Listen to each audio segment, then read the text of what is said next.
27 of the Senteon and CIS webinar series, a deep dive into the CIS benchmarks. 27 episodes, Rich. Only, I think, 18 more to go, if I remember my count. Just getting into a stride here. I like it. We are. We're getting into some technical settings today. Going kernel level and Kerberos. That's why we brought in the big guns. Yep. Great to see you, Jen. Thank Great you. to have you Great back. to see you. Yes. Yeah. And thanks for being a reoccurring guest, Jen. So for those of us who maybe haven't met Jen before, she has 20 plus years experience in the field, worked with large enterprises, very familiar with the MSP space as well, because she is an advisory board member to Senteon. So we very much appreciate your support for our innovation and what you do for the cybersecurity market. But Jen, do you mind just sharing a quick little intro of yourself? Sure. Definitely would classify myself as a evangelist for cybersecurity and all things best practices. Because if you do not have a good foundation in your home, guess what? That thing is going to come down. So cyber is storm. You get it. Cyber is not that difficult. And I think it's in general, we try to overcomplicate it. Mm-hmm. And let's just go back to the basics. That's exactly right. And I want to I talk about this house example constantly with best practices and building a foundation. And I actually was just having this conversation with a member of Cork before this, but a lot of MSPs especially have a very strong reactive security stack, whether this is backups, EDRs, or whatever process right of boom, right? Well, where we were having our conversation is left of boom with this foundation that needs to be built. And when you bring up that house example, it really, I mean, I use that example a lot, right? If you don't have a strong foundation, the first storm that comes in, it'll blow your house down, right? That first attack, it's going to get beat. EDRs are not a silver bullet. So could you elaborate? Why did you use a house example and just talk towards a little bit more on that? Probably, excuse me, because I've been in the industry for so long and people had no clue what cybersecurity was. And you'd say, okay, have you ever seen the show 24? And they have those big server rooms. Has something to do with that, you know? And so it became, I personally feel that people identify to a store or something, a story that is realistic to them. So if it has to do with your own personal needs, how do I secure my laptop? How do I secure my phone? If I leave the door open on my house, someone's going to break in. If I don't have a passcode on my phone, anyone can have access. So it's, say, pre-target breach, even post-target breach, until people really identified and saw how it affected them personally, you had to make it relatable, and you still do today, because it's just that basic. It's like, lock your doors. Yeah. You know? I like that you're talking about doors, and I'm curious, not really a put on the spot question, but I mean, if I were to ask you, hey, how many exterior facing doors do you have on your house? In 60 seconds, you could probably give me an answer. But if we talk about, hey, what is your attack surface on your workstation or on your server? I mean, you give an engineer a week, they may still not come back with an accurate answer, right? Correct. It's hard to understand this attack surface. There's so many vectors. Yeah. Mm-hmm. And Jen, I really like your intro too, because being a member at CIS, or the Center for Internet Security, it's really rewarding. It's really kind of what brought me to CIS in general, because, you know, prior to joining here, I helped run a sort of a regional security practice. And one of the things that we did to help our clients and generate revenue, quite honestly, was security architecture reviews. Mm-hmm. And, you know, the basics are just, you know, the gaps you would see in basics are astounding. And, you know, we would build a solution map around those findings to kind of shore up the gaps in a prioritized way. And it was often many point solutions and things like that. But and I worked with Steve Gold at the time, so doing some of that work. And Steve is kind of legendary from CIS. He's moved on to Gotham Technology and doing really well there now. But yeah, people just don't, they focus on the shiny penny. We use that term a lot on this series, and forget about the basics. So don't forget about the basics. It's the shiny penny won't always help you. No, it won't. And, I mean, there's your personal ownership, which I truly believe that a lot of companies do not put enough onus on employees to take the initiative to make sure and do their part to have a secure workstation, right? But they're only as good as what the infrastructure is. And to Zach, and to your point, Rich, it's like you can build an architectural stack that's going to be completely top to run, perfectly engineered, but you can also have multiple employees come in and out, and there's these back doors that pop up. There's, and that's where you get into. And they might have been perfectly legit when they were put, but they were forgotten about. That's right. And that's where not malicious intent, but they exist. Right. And, having Senteon and CIS partner together is, sure, not everybody may not need every benchmark by CIS. Fair enough. But guess what? There's a lot of them they're going to need to know. And this is There's a lot of them you don't want to miss. Cool. Right. To just say, hey, we a little out of whack over here, and why? Yeah. So I'm curious, Jen. What's up, bro? Welcome, Dars. Thanks for joining. Now, I'm curious, Jen, you said something really unique, and I don't know if we've really heard anyone say this before, but there's not, I think you used the word accountability. There's not a lot of accountability on the engineers or architects to know what configurations are on each workstation, right? It doesn't sound like from the top down, they're really saying, hey, you need to know the attack surface. You need to know these GPOs. I feel in my experience talking to these owners and C-levels, they're under the impression, hey, we have GPOs hardened. We already have that. We're taking care of it. My engineers are doing it.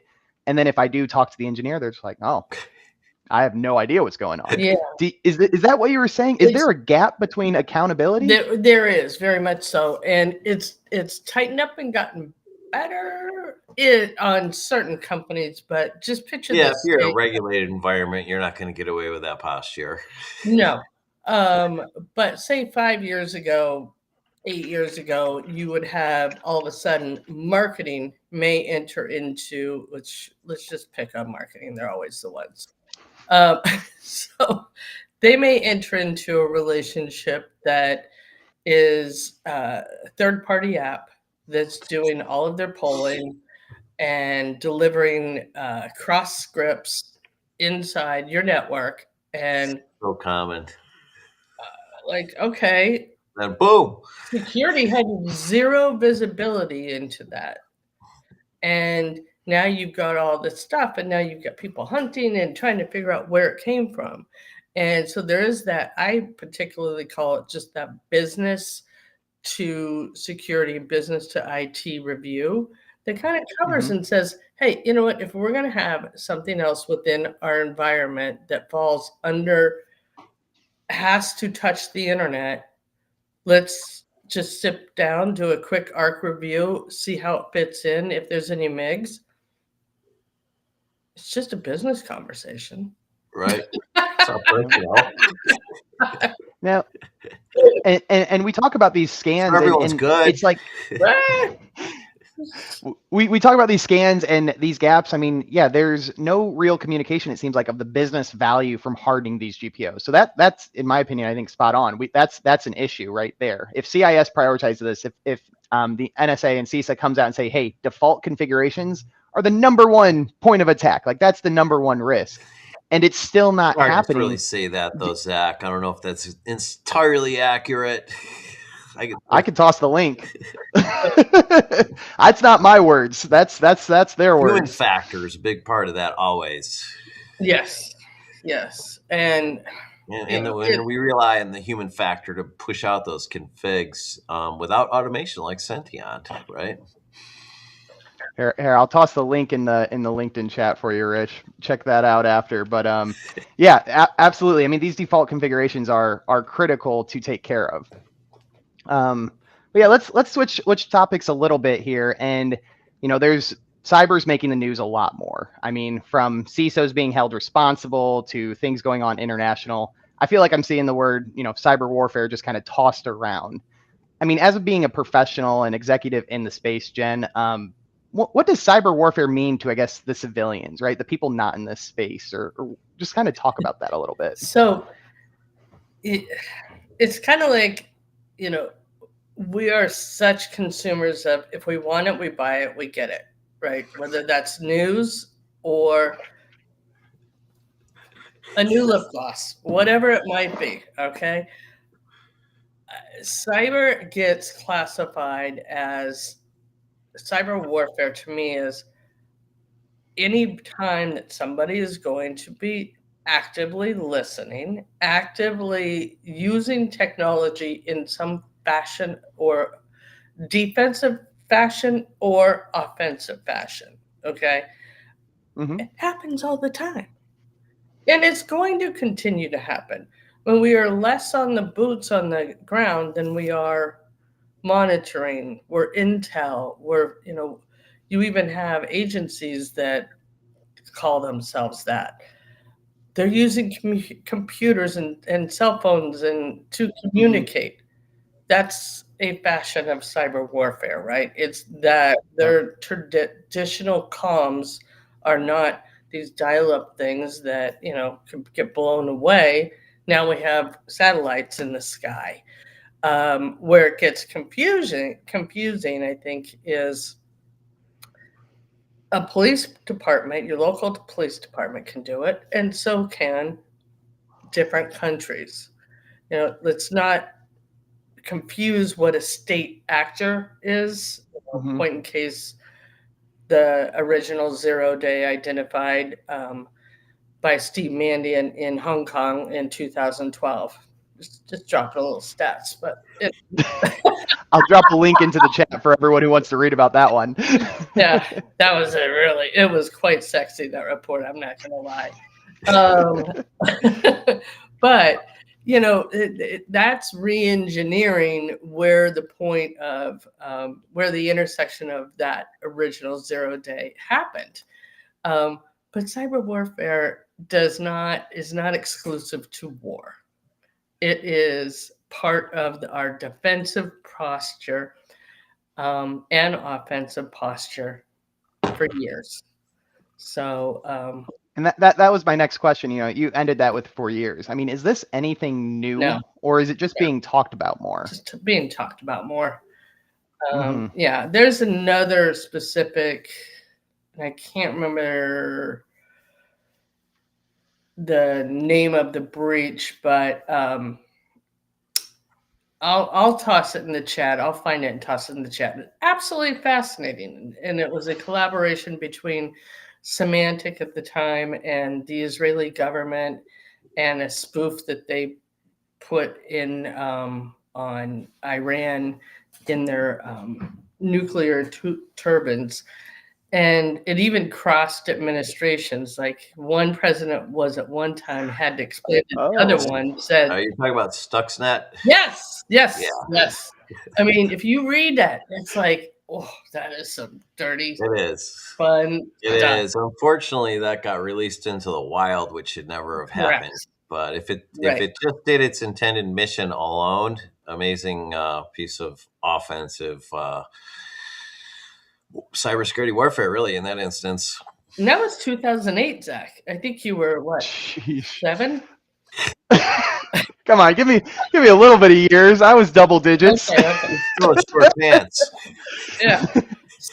So it's been going on, but yeah, to Rich's point, it unfortunately did not remain contained. Right. But the intended, it was pretty great cooperation between public, private, and government. And it worked flawlessly for its intended purpose. Correct.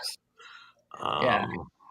But yeah, I think the whole cyber warfare is elevated in the media just based on geopolitical, things that are going on right now.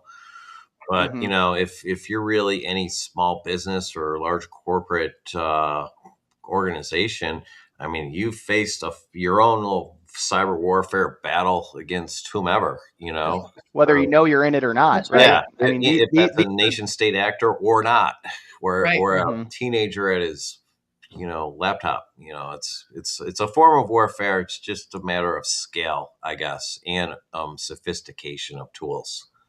And past employees and or competitors. It's like spin the wheel and pick one. I got a couple things I'd love to talk about before we hop into these settings here, Jen. And before the call, I was mentioning in my conversation with Corcom, we were talking about cyber insurance. Could you just kind of share what kind of trends you're seeing and your point of view on cyber insurance today? Sure. So I have a friend that is a global VP of global sourcing for a retail company that is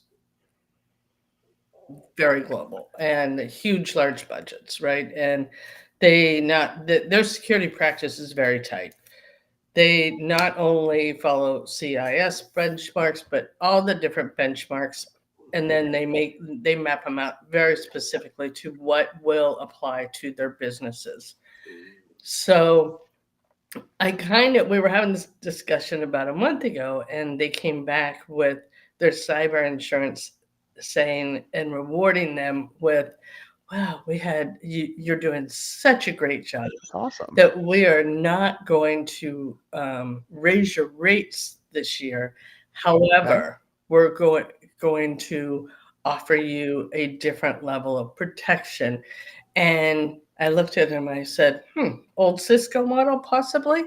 And so, you're getting to the point where if you have a really strong security team that really takes a look at not just one set of benchmarks, but takes a look at both their business and the benchmarks, and doesn't just try to map by benchmarks, but map to what will apply to them. And he has, because they're in 7 continents with all the different things going on, they have to be on top of it. Not to say they haven't had things happen, but sure, yeah, it's not.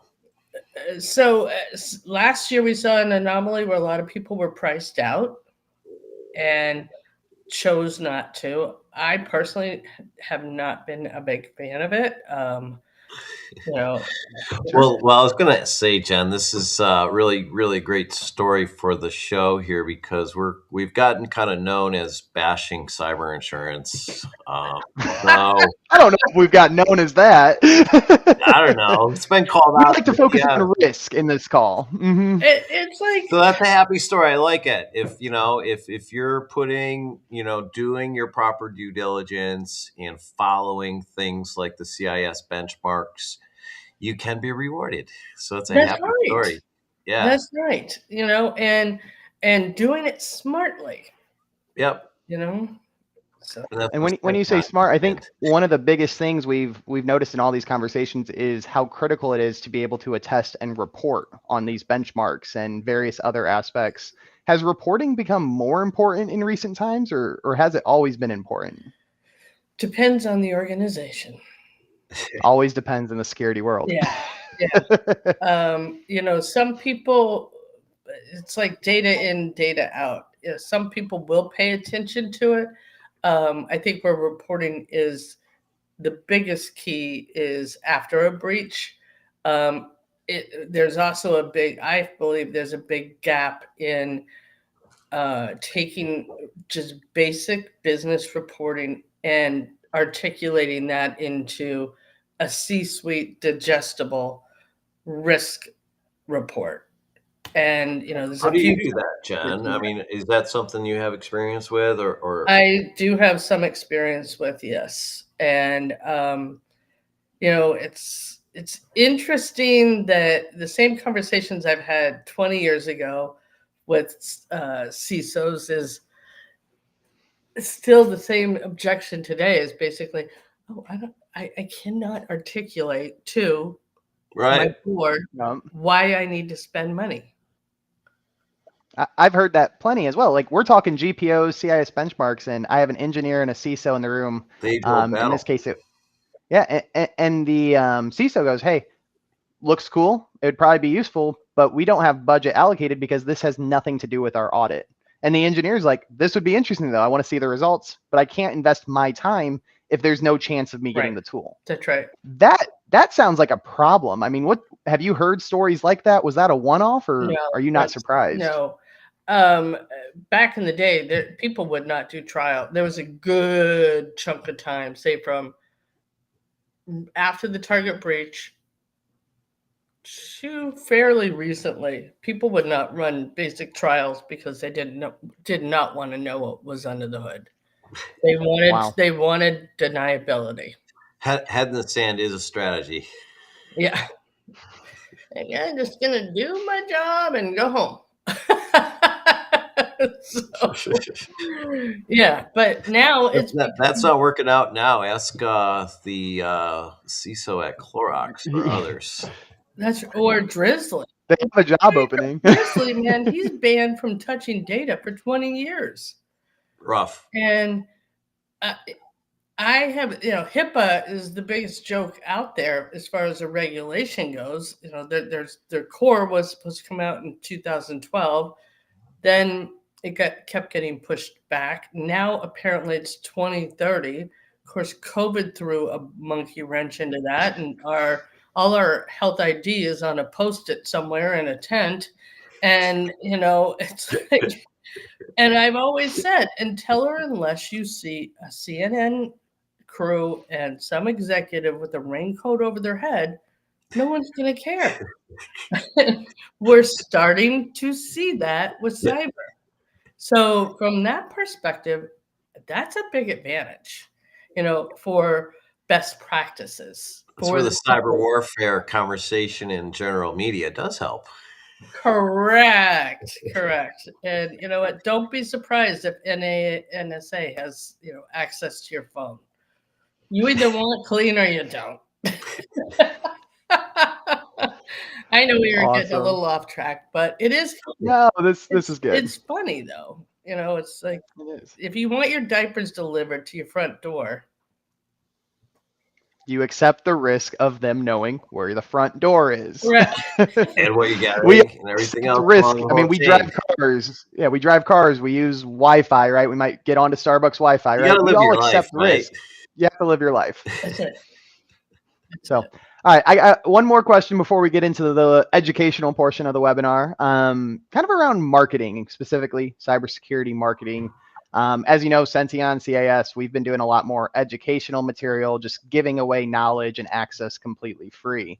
What have you been seeing in the cybersecurity trends? Is education the future? Is more shiny marketing buzzwords? What are you seeing companies do, and what should they be doing?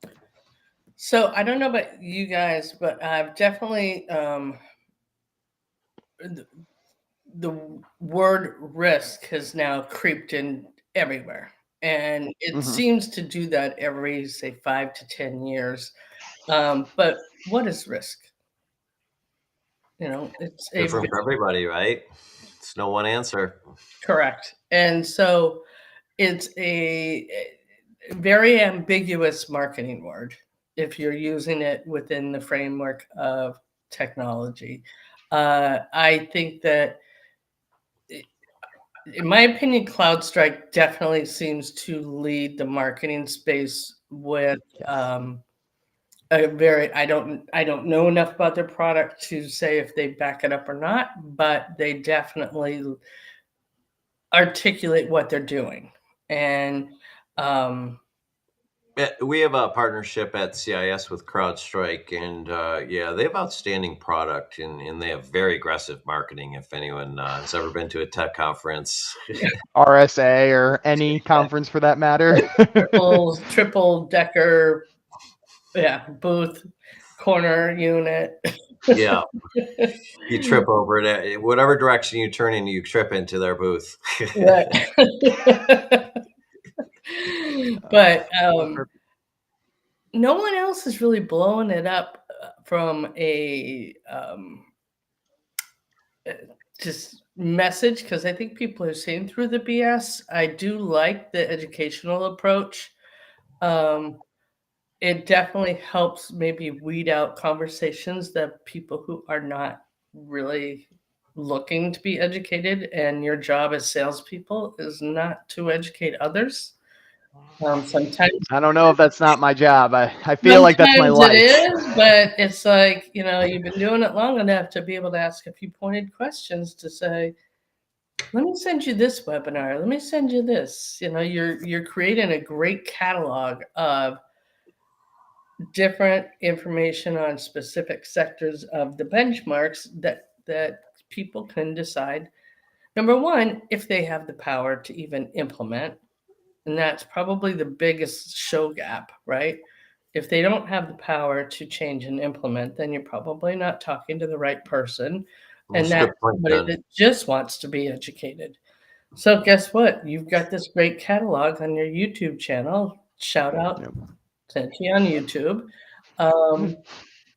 That people can do that. And not a lot of people take time or energy to do that. So it's hard. I like your approach. Yep. Appreciate it. It does take a lot of energy. Man, It's making these presentations every week. Jen, though. What? It's easier with guests like Jen. Oh. Absolutely. Thank you. All right, let's start to transition over to today's topic. Okay. If we can pull up the first slide with these listed out quite a few MITRE attack techniques. So the settings we're going to be talking about today are very kernel level, pretty registry related, like impactful settings, right? So these MITRE attack techniques we have listed here are techniques that the setting recommendations we'll cover today are going to help mitigate. And Jen, I'd love to just kind of give you a moment. If you could just talk towards a couple of these and any knowledge that you know about them, you can pick your own. Yeah. So when you talked about kernel, I thought maybe we might have popcorn for this, but apparently not. Right into it. So, I mean, if you're running your organization in the pure, proper way, there should be very few people who have even access to any kernel set. Mm-hmm. Mm-hmm. That would be your first red flag. So, yep. And the settings that we'll talk about, like talking about hardware interface manipulation, right? We're going to be talking about settings because that shouldn't be that accessible. If someone gets to that point, it should be raising alerts and flags. So that's one thing, right? These are really all just descriptions of attacks we'll be kind of going side by side with. So I guess my point is that this particular episode may not apply to everybody unless you have kernel settings. However, the thing that I think is so fascinating, if you like to solve puzzles, then you're a good cybersecurity practitioner. If you see that if you're in the middle of an attack and you realize that any of this is at a certain level, you've now isolated where the problem is. And so that's a big part of the battle, for sure. Yeah. I think knowing what door they came in through, it could be a critical piece, right? Absolutely. Yes. Absolutely. And a lot of these settings, what we'll see, Zach, coming up is, it's all about kind of getting low-level access to get information for malicious purposes, to be able to essentially in one fashion or another collect credentials, either that's if that's through memory, if that's through the clipboard, if that's through whatever avenue that you leave open, eventually the bad guy will find it. And, that's what this is all about, is kind of those low level settings, maybe not as commonly known, but still critically important to just have those boxes checked correctly.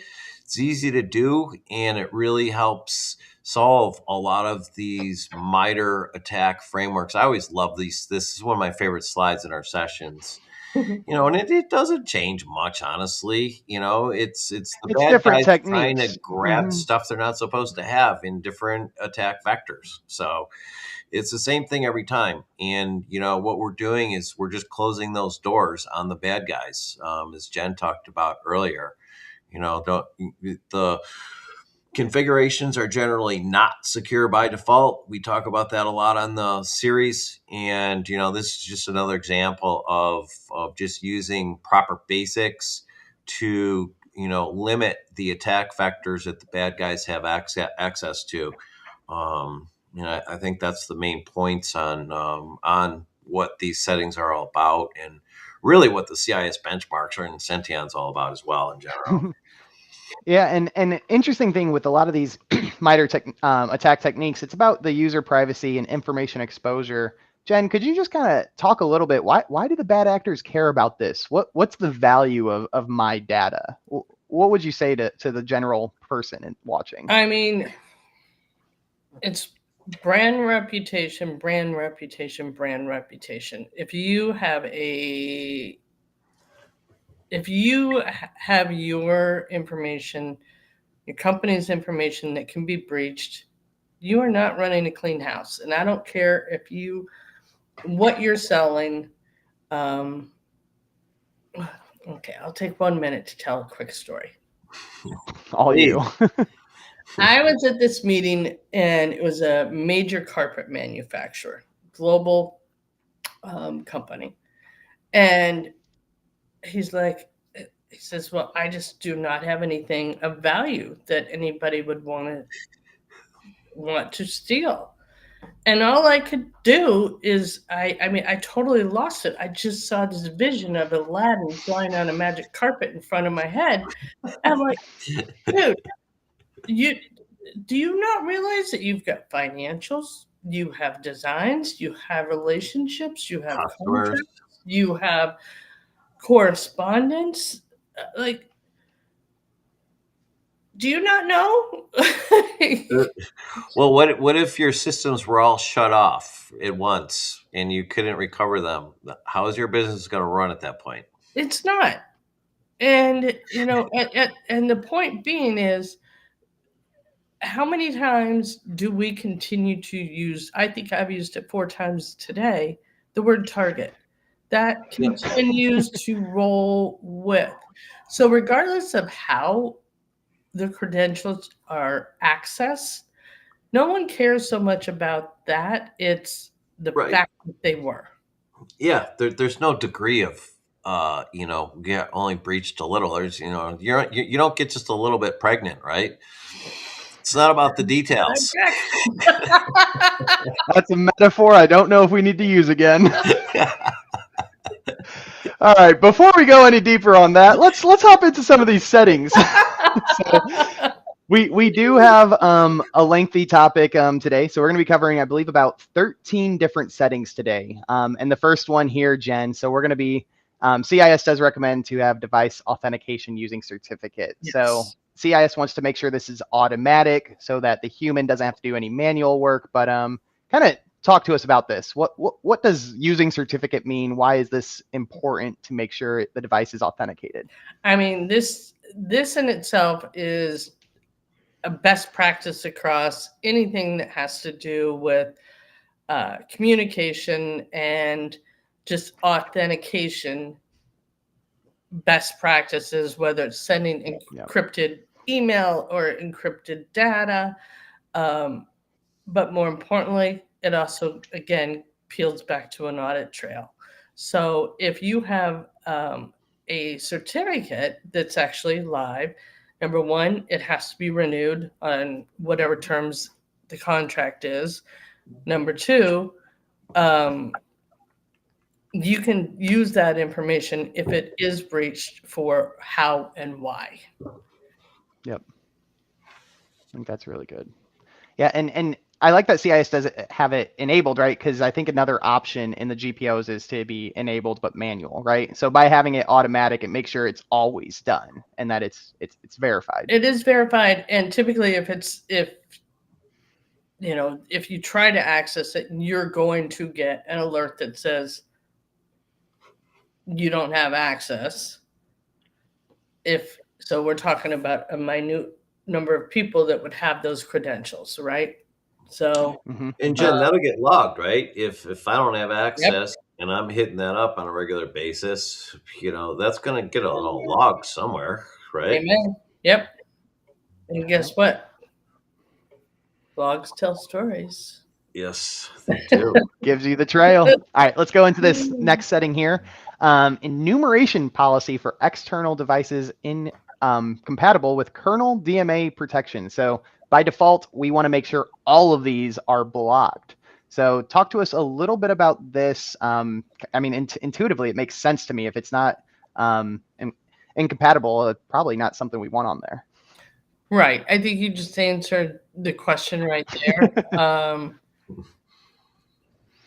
And, again, we're talking about a subset of people, but in the event that somebody did try, again, it would be logged, audited. So it helps in your forensic scheme, but if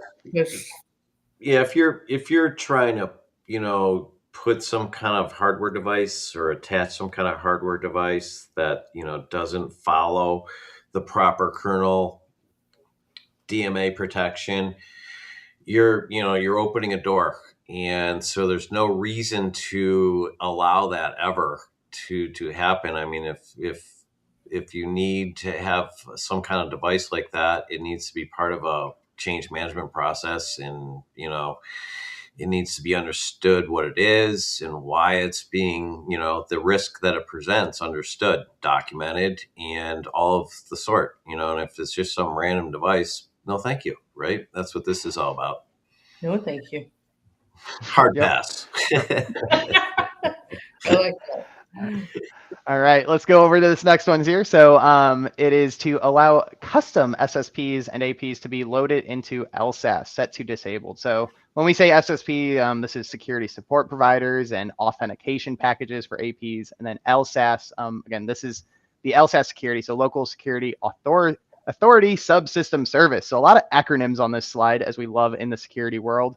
But anything custom triggers a red flag in my mind, right? We don't want things we don't know about. But Jen, could you talk to us a little bit about this? So we can, tap back into the example I used earlier regarding marketing. So marketing all of a sudden decides to have this third-party relationship that nobody knows about, and it's going to have some custom API to report back in.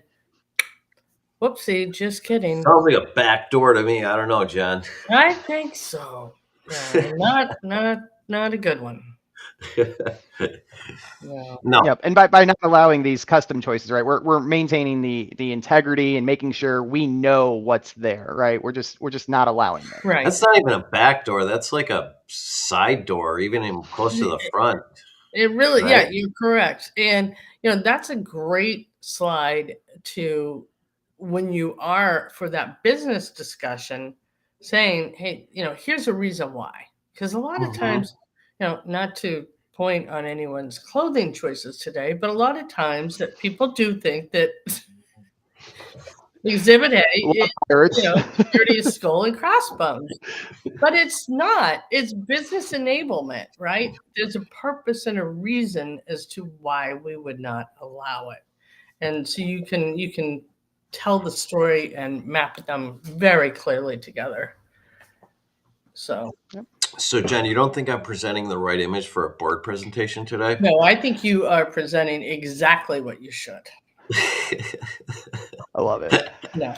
All right, let's get on into this next setting here. So more about the LSASS, making sure it is run as a protected process. And CIS, I think this is actually a L2 setting. I'd have to double check my notes on this one, but we're making sure this is enabled with UEFI Lock, which I believe, Rich, we talked about this with Roddy just 2 weeks ago about UEFI and all those settings. Yep. So it's another call out. All these CIS benchmarks, they do intertwine, right? Right. Having one could allow you to harden another, right? You can't harden this setting without the other, right? There's a lot of intermingling between this, and Senteon has really called that out. And done our best to support and make sure the engineers configuring their systems are aware of this. But this is a hard space. CIS, man, Rich, I'm sure you know this. You have a 1,500-page PDF of recommendations. I don't think many engineers want to read through that. Yeah.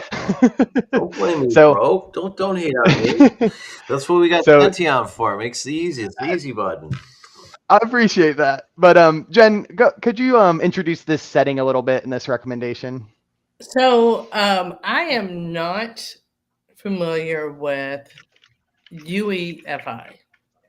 Yep. I think it is an L2. That was an episode with Roddy, but that one, I believe it was just like a separate secure environment before boot up or something. Roddy went really deep into it. Yeah, it was some type of shell. Secure mode. You're going into like a secure mode where like no other apps are running in that environment and so forth. If I remember correctly, maybe someone can hit us up in the chat if bring Roddy back real time. Hello, Roddy. Can you pop it back up for a minute then? Yeah, Cliff, you mind bringing that?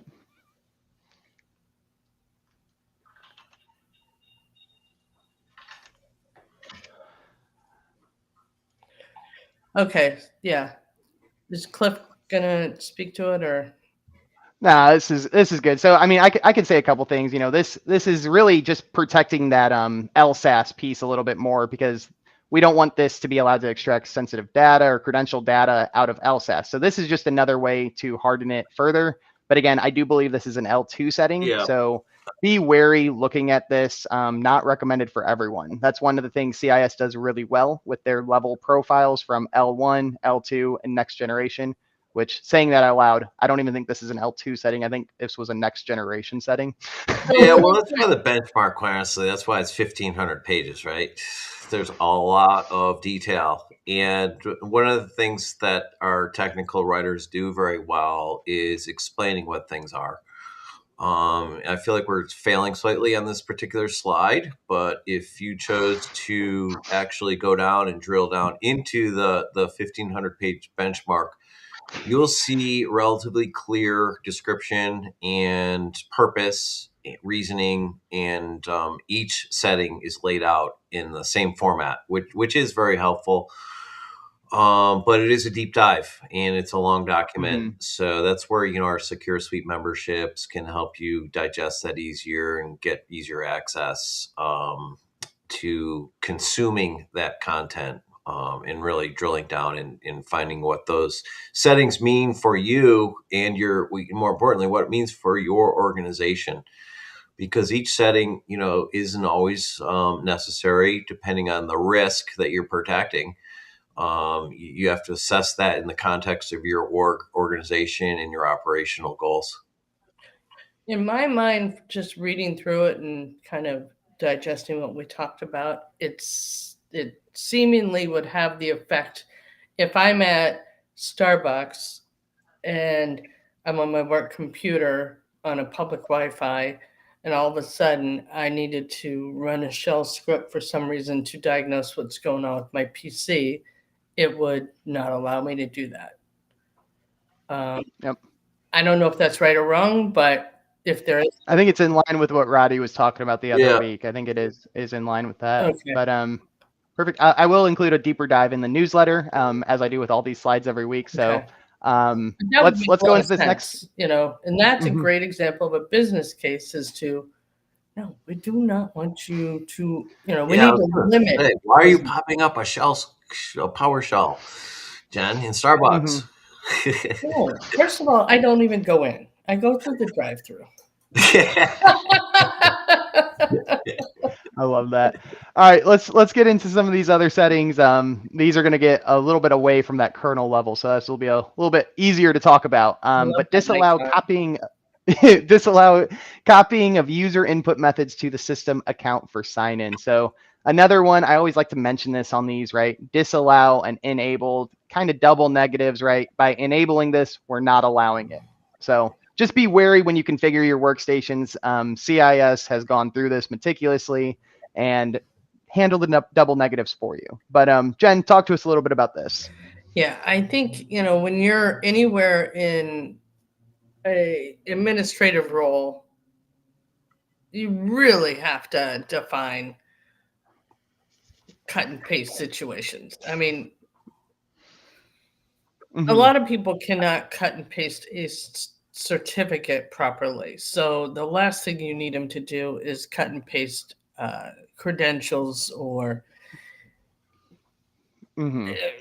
it's just not a good practice. I mean, if a bad actor were to get in and then they just checked what's in the copy history, I mean, they could see credentials, right? Yeah. The the clipboard is often in the clear. So if you are and there can be, multiple, your clipboard is saved somewhere, right? It doesn't just go away. So someone could get access in, if you're copying and pasting credentials through your clipboard, it's just another surface for someone to be able to extract that information and use it against you. Is there a way to clear the clipboard? I know there's a way to disable it. I don't know about clear it. Yeah. Have to look that one up. So, all right, let's get into this next sign-in related setting. So blocking users from showing account details on sign-in, set to enabled. Again, I think this ties into the one before here, right? We talk about social engineering attacks on the slide, right? If we're able to get some of those details and show those account details, it's going to help that bad actor to sign in, even if it is brute force or social significant phishing, whatever that is. But showing additional details is never really something I would encourage. But Jen, you want to talk towards this setting directly? No, I agree with you. 100%. Like, less is more. I mean, yeah. It's the classic, just someone looking over your shoulder and seeing what password you put in, right? That's exactly what it is. And I think Zach, it's our friend Matt Lee. He's famous for being in, a stranger's office. Oh yeah. And if someone gets up to go get a cup of coffee or go to the bathroom or whatever, and they leave their workstation unlocked, he's famous for just walking up to that workstation and doing a quick little LinkedIn video or things that, hey, look what I got, an open workstation. It is very funny, especially when he gets the airport computers. Absolutely comical. Yep. And shout out to Matt Lee and what he's doing with CIS. I know he just made a post today. He's trying to put together a kind of a product type work group to help vendors better map to CIS. So definitely worth checking him out, giving him a follow. He's doing cool stuff in the space. So we got about 12 minutes left, and I think we still have about a handful of settings, Jen. So we'll go a little bit rapid fire. This next one here is do not display network selection UI, setting that to enabled. So I think this is talking towards unauthorized network changes or connections. Anything else you'd like to add to this one? No, I think it's spot on. And I mean, talking about these sign-in policies, and I mean these network connectivity, is there any reason a general user is going to need special exceptions? I mean, do those come up, or is that the only time when that can come up? And this goes back to your policy management around contractors and vendors, is in those instances. And I don't know where you guys are in this series of talking about that specifically, access to vendors. But that's where I could see it having that effect. Absolutely. Yeah, that does make sense. Cool. We'll keep on powering through. So this next, the next two settings are actually about enumerating connected users on domain joined machines. So this is saying do not allow that. I mean, again, it sounds like in this instance, less is more. But talk to us a little bit about this. I mean, user information, right? We don't want to make that as accessible as possible. Yeah, I think this sounds definitely like it speaks back to vendors and contractors, and if you're talking about enterprises, you've got probably PwC and Ernst & Young in at the same time, and they're doing audits and this, that, and the other, and they have to have access. But how do you segment them off so that they don't have to have that deep kernel access? Mm-hmm. Yep, I agree with that. And, I would say more, if a bad guy is in the network, they can use that information to see who's currently out there and maybe target them for maybe a phishing attack. Say, hey, you're And it shows they're online, Yep. right? It shows they're connected currently. It does. And, you can use that information against the organization by understanding what is out there, and what's not out there, who's on and who's not. It can make a difference to a bad actor. Yep. And the next setting here is going to tie right back into it. So this is enumerate local users on domain join machines. So this is not just the connected users. This is just any local users. Same thing. Same concept. On this one. And it's just hilarious because the last setting we talked about started with do not. This one doesn't have do not. So enabled, disabled, absolutely asinine phrasing, but that's Microsoft. That's not CIS or Senteon. We're cleaning up the mess. Yeah, we make it interpretable, but Jen, I mean, this is again, we're preserving, your domain integrity and user information. But anything more to add on this one? No, I think, yeah. Other than it's right in line with what we just said, right? It's exactly, and yeah, if you've ever taken a Microsoft certification test, just remember these slides. I like that. All right. We're down to the last 5 settings here. This next one here is turn off app notifications on the lock screen. So I think the key thing on this is on the lock screen, right? Because why would a bad actor might want that type of information accessible?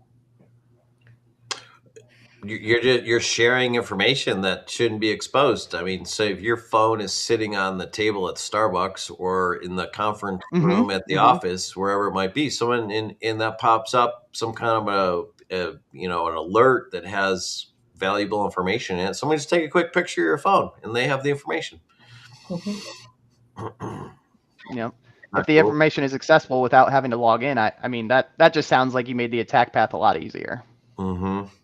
Yes, that is an open door policy. It's a form of social engineering, I guess, in a manner of speaking. Correct. Yeah. All right, let's go to this next one here. Another couple logon settings. So turn off picture password sign in. Is there ever a use case to say, hey, employee, I know you love the picture of your family and clicking the right shoe a few times. I mean, is this necessary in business to allow ever, or is this one a no-brainer that you should always follow? I have not seen this before. I have never even heard of a picture password, guys. That's how I logged in college. I thought it was the coolest thing ever. See, Jen, we're talking about this guy again, See? Yeah. Leave it to me to be the one person in the room to enjoy a good old picture password. Never had one. Nope. Me neither. Not gonna start. Don't start now. Actually, I do remember at some point the banks all of a sudden had, they'd have 3-level authentication, and one of them was these pictures that they would send. But that was like 20 years ago. Yeah, I sort of barely remember that. Yeah. So I mean, this at least from the way I understand it, this is not using a PIN. It's not using a character password. It's literally just an image on the screen, and then you need to click on 3 different areas of the screen to get in. Right? Oh. That's how it works. Yeah, I mean, if you're using a touch screen, then just follow the pattern. I mean, there's nothing unique or private about that. No. Yep. So as CIS recommends, have that off. Yep. All right, let's go into this next one. Turn on convenience pin sign in is set to disabled. So this again is saying pins are less secure, but talk about the convenience pin and why we would maybe opt not to have that.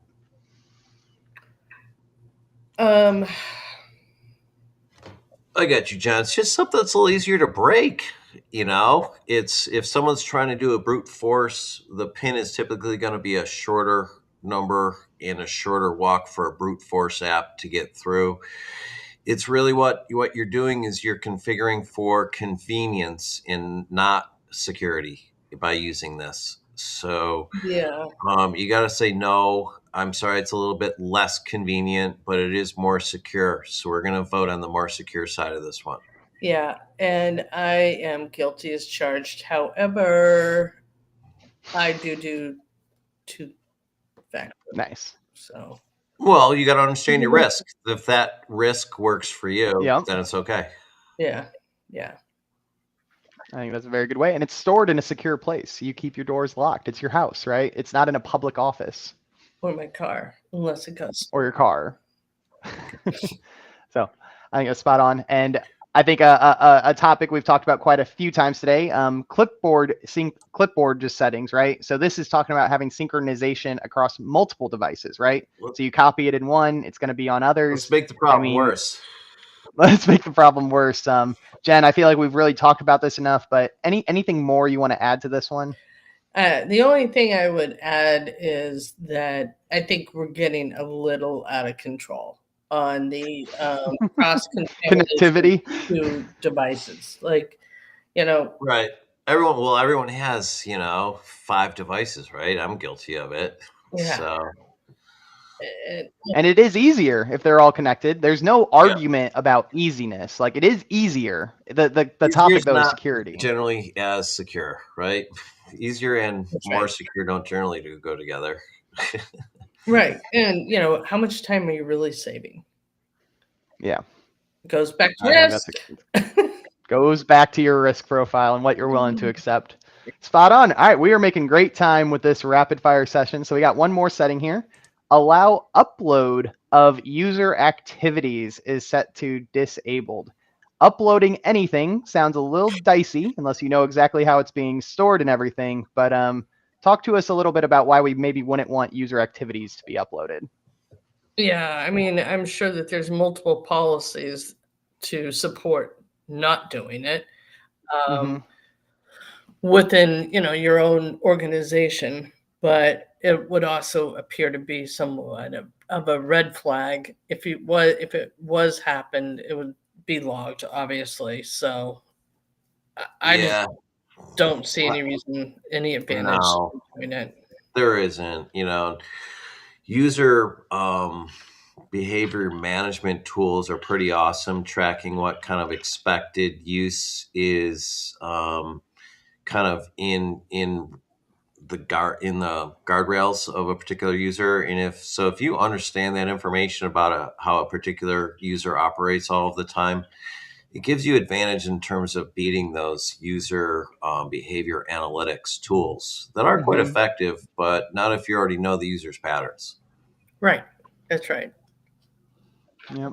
Awesome. Well, that was the educational portion for today. Absolutely wonderful. So, Jen, I have a couple pre-populated Q&A. We do only have a couple minutes left. So, I mean, I'll just ask one of them, right? And we really emphasize this at the start. But what's the importance of making sure these configurations are actually implemented and standardized across the board?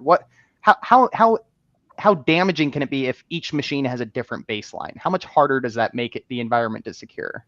Well, it's like cooking a recipe with no cookbook. No cookbook, or no pot, or no pan, and no oven. Like, you might as well just go out for dinner.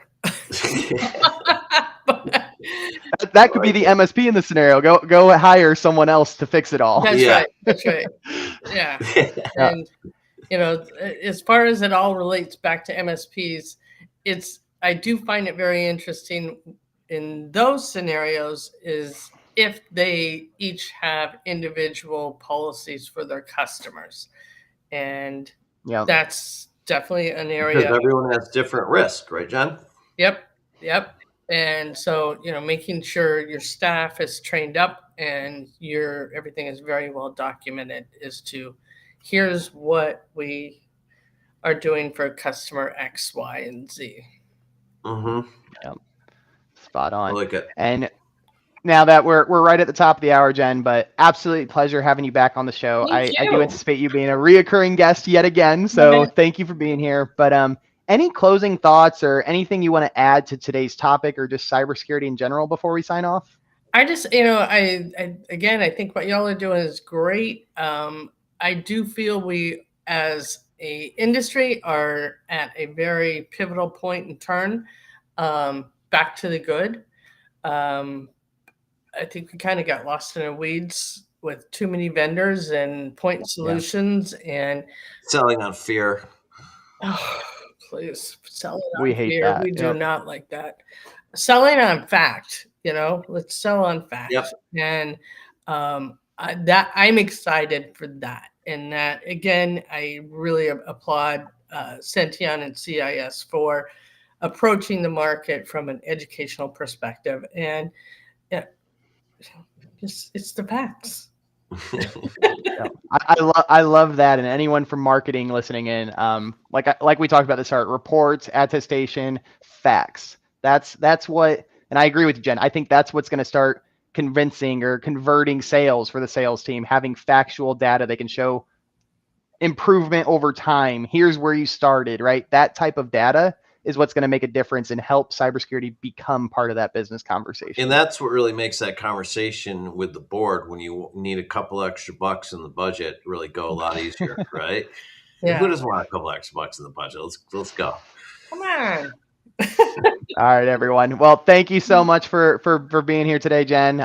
We are here every single week, Wednesday at 1 p.m. Next week, we have guest Mike Miller from Appalachia Technologies coming in, and we're going to be closing out the season very close to Christmas, because that's the way the schedule worked out, with Dan Lee on December 20th. So really excited for those 2 episodes. And then, Rich, I am giving us like a 30-day break. So we'll come back at the end of January. Can you believe it? No.